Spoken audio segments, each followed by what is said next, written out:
Tout est une question de vision. C'est-à-dire que les Américains ont cette faculté de voir grand, de penser grand, même si la première étape, il faut bien commencer par une première étape, elle est petite, c'est normal. Eux, ils voient pas cette première étape, ils voient la vision, ils nous vendent la vision. C'est ce qui leur permet d'aller aussi loin.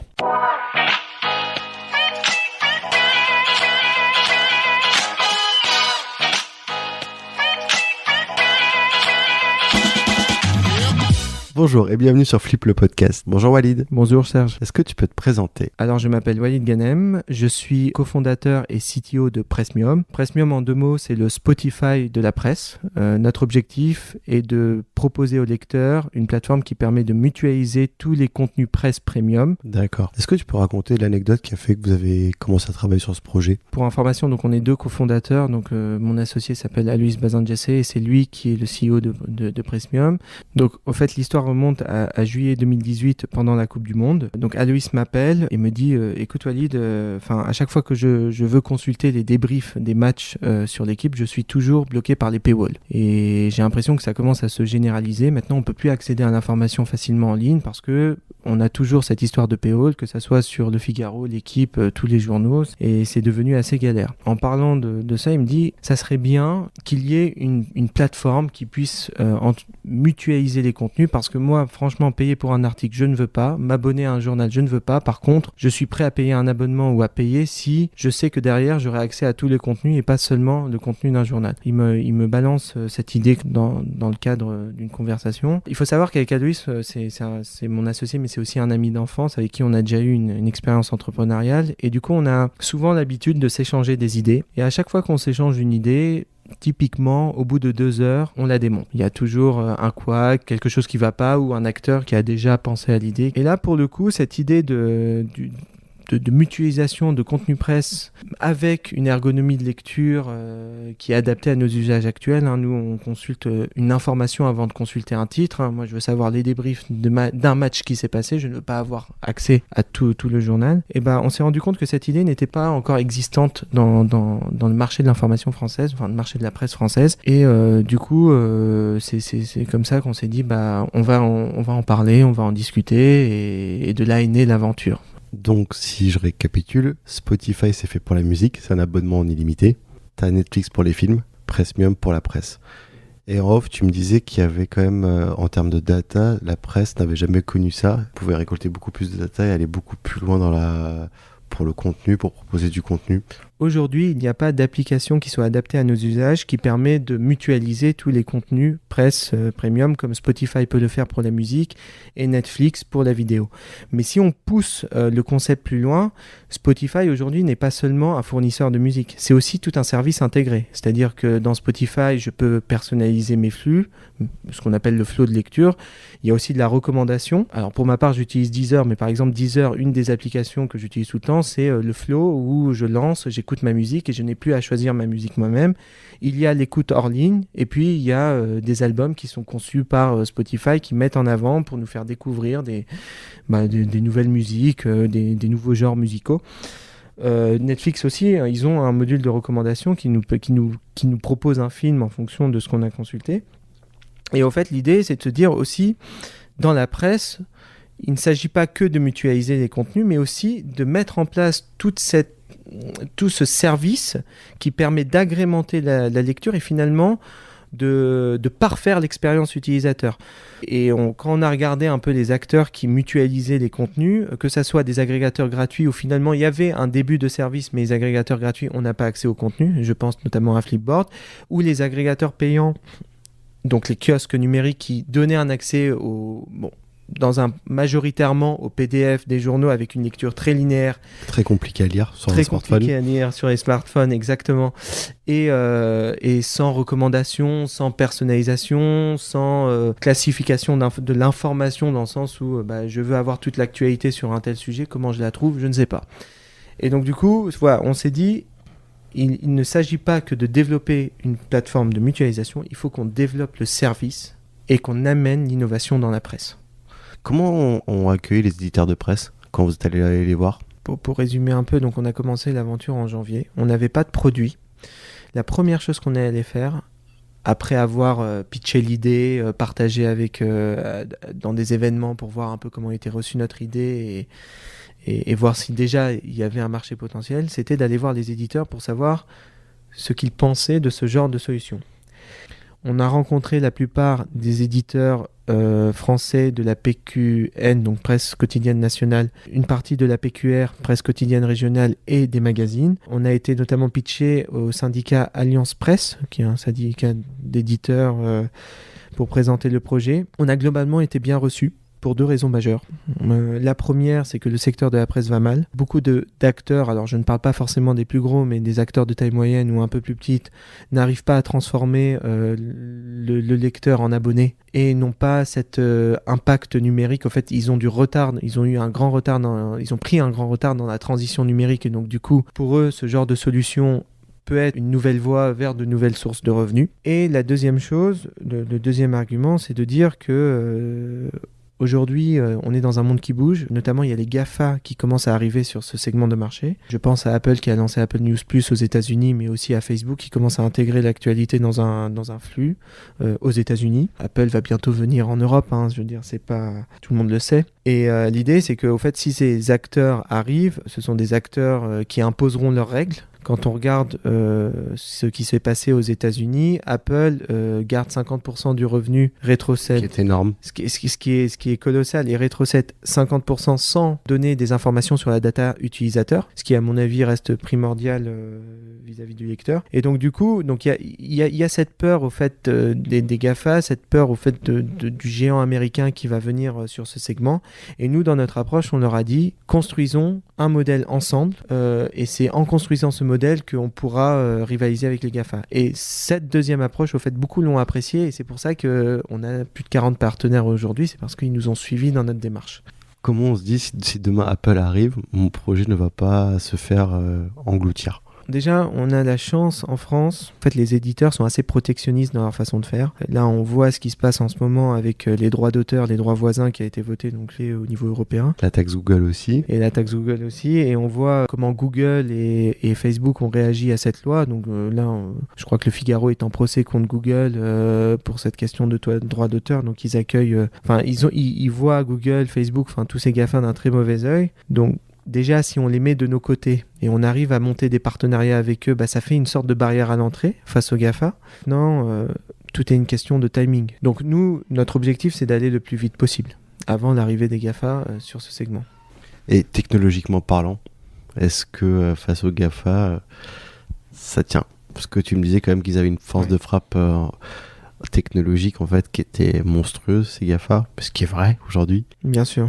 Est-ce qu'il y a peut-être des partenariats que vous passez qui vous accompagnent ? Alors oui, c'est vrai, j'ai oublié de le mentionner, mais il faut savoir qu'aujourd'hui on est accompagné par l'INRIA, qui est un institut de recherche en informatique et automatique. Donc il y a plusieurs centres en France, je crois qu'il y en a 6 ou 7, et nous, le centre duquel on dépend, c'est celui de Gare de Lyon. Donc eux, ils sont spécialisés dans tout ce qui est machine learning, mais aussi NLP, donc analyse sémantique du langage, et plusieurs domaines liés aux mathématiques appliquées et à l'informatique. Donc eux, ils nous accompagnent depuis le début de l'aventure. Donc en tant que, on va dire que start-up studio, donc en tant qu'incubateur, mais aussi il nous donne accès à des ressources techno qui nous aident du coup à construire le produit. Donc ça peut être un premier élément de réponse technologique face aux GAFA. Exactement. Alors après, maintenant, je vais peut-être apporter un autre élément de réponse. C'est que quand on développe un produit comme Presmium, le nerf de la guerre, c'est l'usage. La question qu'on se pose tous les jours, c'est est-ce que la plateforme que j'ai développée répond aux usages du lecteur? Est-ce que le lecteur s'y retrouve dans l'expérience utilisateur qu'on propose? L'expérience utilisateur à proprement parler n'est pas technologique. La techno peut nourrir cette expérience utilisateur, mais l'expérience utilisateur n'est pas technologique. L'idée, ce qu'on se dit quand on voit par exemple la réception d'Apple News aux États-Unis, avec l'investissement marketing qu'ils ont mis autour d'Apple News Plus, et les partenariats éditeurs qu'ils ont, côté lecteur, ça n'a pas tellement convaincu encore parce que et ça, je pense, c'est un retour. C'est pas mon sentiment personnel, c'est un retour parce que derrière, il manquait un peu d'ergonomie de lecture, il manquait un peu de service. Et au fait, tout le nerf de la guerre, c'est d'abord de se dire quelle est l'ergonomie, quelle est la vision du produit. et ensuite d'appuyer cette vision par la technologie. Pourquoi je dis ça ? C'est important de se dire, c'est pas parce que Google a une avance technologique sur l'analyse du texte ou Apple a cette avance technologique que pour autant, le produit qu'il développe aura une avance sur le produit que nous cherchons à développer. Après, la technologie est une condition sine qua non de réussite parce qu'aujourd'hui, quand on voit tous les services qu'on est capable de développer, ne serait-ce que dans la musique, on ne peut pas se passer de recommandations ou de veille automatisée, enfin de services de base que tout le monde souhaiterait avoir dans l'information. Mais ça ne fait pas tout. Et votre expérience utilisateur, vous l'avez construit comment ? Alors nous, c'est simple. On a lancé la bêta en juillet. La bêta a été ouverte à tous. On a fait comprendre à l'utilisateur explicitement qu'on attendait des feedbacks et on a dû récolter plus de 1000 feedbacks, donc des gens, donc soit via la plateforme, soit via les réseaux sociaux. Et c'est à partir de tous ces feedbacks utilisateurs qu'on a vraiment fait évoluer le produit, donc que ça soit sur les fonctionnalités présentes et aussi sur le mode de consommation. Et le produit évolue constamment. Donc nous, c'est simple. Toutes les 2 semaines, il y a une nouvelle fonctionnalité, il y a un nouveau produit, il y a une nouvelle ergonomie. Donc on teste. Et après, on regarde, on analyse un peu la réaction de l'utilisateur et on voit s'il adhère ou il adhère pas. Alors bien sûr, on ne peut pas tenir compte de tous les feedbacks et de toutes les réactions, mais quand même, cela nous a permis déjà de sortir une première version qui répond bien aux usages de certains lecteurs. Après, il y a quand même un point qui est important, c'est que ton associé, c'était une problématique pour lui. Oui. Donc déjà, si je sais que, logiquement, quand ça part d'un besoin personnel ou d'une problématique personnelle, oui, le projet sera mené, je pense, de façon la plus optimale possible et avec une certaine vision des choses. Et est-ce que, par exemple, dans ce cadre-là, il y a des fonctionnalités où vous avez dit tous les deux en même temps, ça, il faut que ce soit le minimum et le must-have de notre application pour démarrer ? Oui, clairement. Je dirais qu'il y a 2 aspects qui nous semblaient primordiaux. La première chose, c'est l'ergonomie de lecture. On voulait vraiment rompre avec les anciens modèles des kiosques numériques. Donc nous, c'est simple. On a pris le parti de ne pas mettre de PDF. Donc aucun journal, magazine, PDF n'est présent sur notre plateforme. Et nous, la granularité, c'est l'article. Tout se consomme par l'article. Et la deuxième chose qu'on s'est dit, c'est que le lecteur souhaite avant tout consulter une information plutôt qu'un titre. Et donc du coup, l'entrée dans notre plateforme se fait par thématique. Quand on arrive sur la première page, on a la possibilité de personnaliser nos flux en choisissant des thématiques qui nous intéressent. Ensuite, on a quand même donné la possibilité au lecteur d'accéder par titre, donc via un onglet recherche. Donc il y a la liste de tous les titres partenaires et donc s'il souhaite naviguer parmi tous les titres de l'équipe, enfin tous les articles de l'équipe, il peut naviguer parmi tous les articles de l'équipe. Et une possibilité aussi de faire la recherche. C'est quoi pour toi un bon produit ? C'est un bon produit pour moi, c'est un produit qui répond aux besoins utilisateurs. Donc c'est un produit, bien sûr, qui n'a pas de bug, qui fonctionne, qui est simple. Il faut que la personne rentre dans le produit et comprenne tout de suite son utilisation. Et il faut que ça réponde à son besoin. Un produit qui a, par exemple, plusieurs features ou fonctionnalités qui ne seraient pas utilisées est un mauvais produit. Et nous, au début, il y a des fonctionnalités qu'on a mis dans un premier temps qui n'étaient pas forcément hyper travaillées, notamment la possibilité de créer un dossier et de remplir soi-même les articles dans le dossier. On a vu que ce n'était pas utilisé, on l'a retiré. Ça ne veut pas dire qu'on ne le remettra pas, mais si on le remet, on le mettra de façon plus intelligente pour que l'utilisateur ait vraiment un intérêt à utiliser cette fonctionnalité. D'accord. Vous êtes incubé où ? Alors, on est incubé du coup à l'INRIA et à Station F. On est accompagné par le programme EDEC et qui nous accompagne du coup sur l'aspect produit, marketing, business. Et notamment, ce qui est assez intéressant, c'est qu'il nous donne accès à un pool d'experts qu'on peut solliciter si on a besoin. Donc, que ce soit un expert en abonnement, un expert en marketing, produit, un expert en design. Et aussi, il nous donne accès à tout un écosystème d'anciens start-upers. C'est assez riche, en fait, vous avez quand même vous êtes très bien accompagné grâce à ce programme-là. Oui, on est très bien accompagné et en plus, au-delà même de l'EDEC, Station F offre un écosystème assez intéressant. Donc on est au contact des autres startups, donc on a l'occasion d'échanger, mais aussi on a pas mal d'avantages, notamment ce qu'on appelle des perks. Bon, je fais la petite parenthèse, mais l'idée c'est que j'ai des crédits Amazon, j'ai des crédits GitHub, j'ai des crédits de Sendinblue par exemple pour envoyer des mails. Donc ça, c'est assez pratique quand on lance une startup et qu'on n'a pas forcément les moyens d'avoir tous ces crédits. Non, c'est un très bel écosystème et un très bon accompagnement. Est-ce que tu penses qu'un lieu comme la Station F permet à la France d'avoir un certain rayonnement sur l'écosystème startup ? Déjà, je sais pas exactement ce qu'on dit de Station F, mais il me semble que c'est l'un des plus grands incubateurs du monde, pépinières de startup d'Europe, voire du monde. Pour la petite histoire, au fait, le lieu s'appelait la Halle Fraissinet. Ils ont renommé Station F pour que ça puisse s'exporter du moins à l'étranger. Il y a beaucoup d'internationaux qui viennent, donc que ça soit pour travailler dans des startups, mais aussi des personnes qui ont monté des startups. Et il y a beaucoup d'événements qui sont organisés tous les jours, que ça soit des présentations de startups, des événements plus professionnels, des interlocuteurs aussi qui viennent parler de leur expérience, donc des personnes issues par exemple de grandes success stories américaines qui sont venues. J'ai pas d'exemple en tête, mais il y en a eu. Enfin, c'est aussi un lieu officiel entre guillemets pour recevoir des personnes. Oui, ça fait rayonner clairement l'écosystème startup en France. Tu as aussi découvert l'écosystème américain. Pendant mon année à HEC Entrepreneur, j'ai eu la chance d'aller à 3 mois à Berkeley, où j'ai participé notamment à un bootcamp. Donc l'idée, c'était de présenter son projet entrepreneurial, de travailler, de pitcher et ensuite de le lancer. Du coup, j'ai passé 3 mois là-bas, entre Berkeley et San Francisco, et on a eu l'occasion de visiter plusieurs startups. On a bien évidemment visité Facebook, Google, parce que c'est des passages obligés. Est-ce que ça fait rêver quand tu vas chez Facebook ou chez Google ? C'est sûr que ça impressionne dans un premier temps. Moi j'ai le souvenir, alors plus Google que Facebook, mais c'est carrément un village. Après, ça fait un peu peur aussi, parce que ces boîtes, au fait, ont créé des écosystèmes où ils enferment, enfin, c'est pas qu'ils enferment les gens, mais j'ai l'impression qu'il y a une sorte d'aliénation, hein. Quand on travaille chez Google, c'est waouh, je travaille dans le Saint Graal, mais ils font tout pour nous garder sur le campus, on mange là-bas, il y a un terrain de volley, il y a tout. Voilà, c'est à double tranchant. C'est une belle opportunité, parce que surtout d'un point de vue technologique pour des ingénieurs, parce que ils sont à la pointe de ce qui peut se faire en tech, mais d'un autre côté, ils s'enferment dans un milieu qui est pensé justement pour les rendre les plus productifs possibles pour la startup, et ils ont limite plus d'esprit critique vis-à-vis de cet écosystème. La Silicon Valley, typiquement, c'est plusieurs startups un peu éparpillées autour d'une autoroute, et derrière, c'est pas une ville comme Paris, enfin, on s'imagine quelque chose de connecté, au fait. Et c'est vrai que quand on sort de ce campus, on peut avoir ce sentiment un peu vide, de se dire, à côté, voilà, ma vie, c'est Google ou rien. Et ça, c'est mon ressenti, ça a été aussi le ressenti des élèves qui étaient avec moi pendant la visite, de se dire, ok,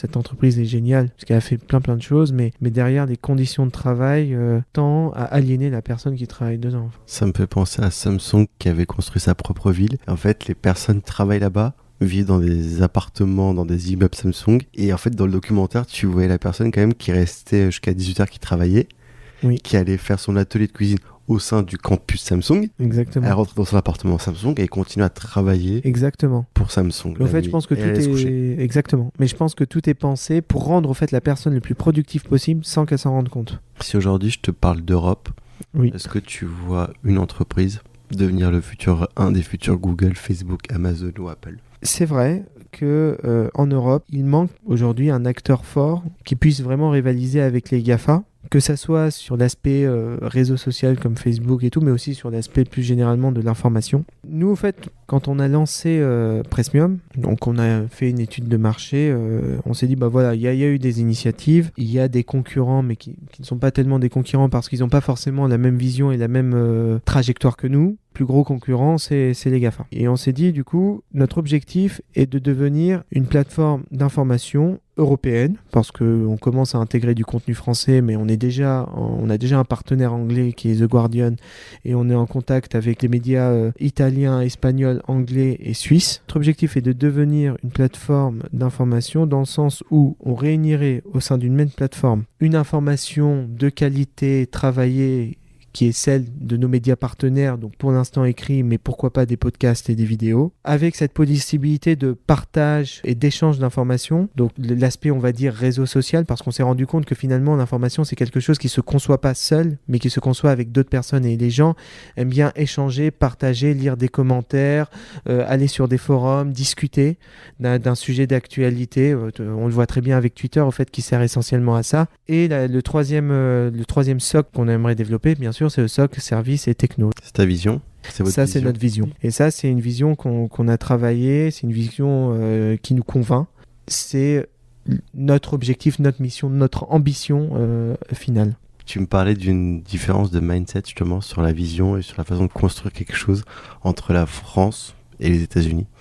Alors, pendant mon séjour à Berkeley, j'étais vraiment plongé dans l'écosystème des startups américains, donc que ça soit à Berkeley, à San Francisco, mais aussi dans toutes les startups qu'on a eu l'occasion de visiter. Et au fait, je me suis rendu compte qu'il y avait essentiellement 2 grandes différences. Déjà, la première, c'est que tout va plus vite. En France, pour signer un contrat, pour établir une relation de confiance, pour travailler avec une personne, il faut à peu près 5 déjeuners et 3 cafés. Voilà, c'est le temps que ça prend parce qu'au fait, on est très intellectuel dans notre approche. Plus le français est une langue qui nous permet de bien échanger, rhétorique, ou automatiquement, je pense que ça n'aide pas forcément. On aime faire des détours et c'est vrai que même nous, dans notre contact avec les éditeurs, c'est parfois au bout du 3e ou 4e rendez-vous qu'on a pu avoir décroché un partenariat ou du moins avoir le début d'un partenariat. Aux États-Unis, tout va plus vite. On se voit 5 minutes et si ça marche, on se tape dans la main et c'est parti. Ça ne veut pas dire que la personne en face est un partenaire de confiance,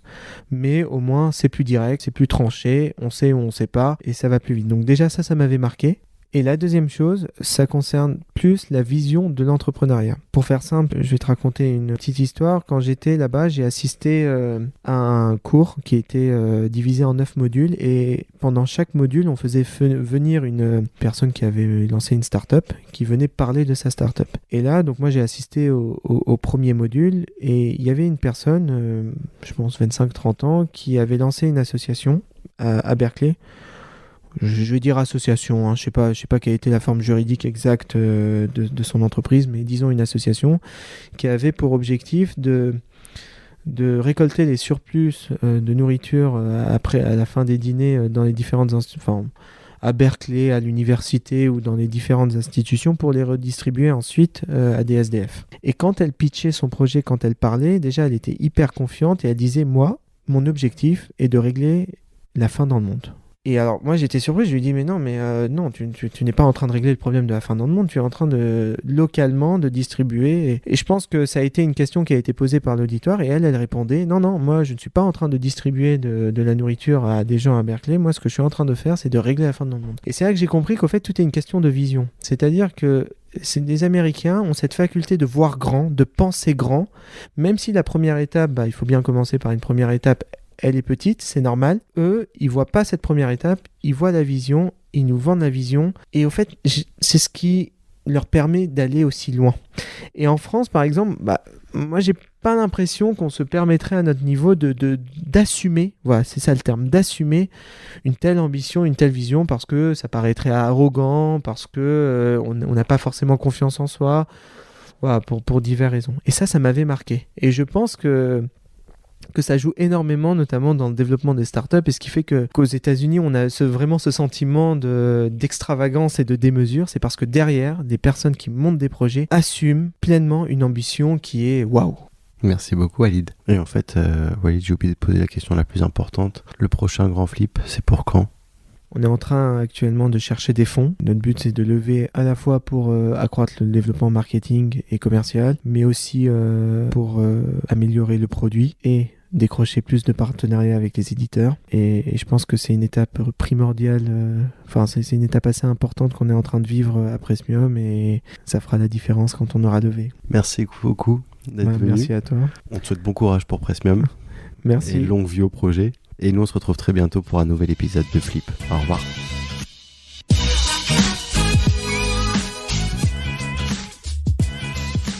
Si vous avez aimé, n'hésitez pas à liker, partager et commenter. Et vous, le grand flip, c'est pour quand ?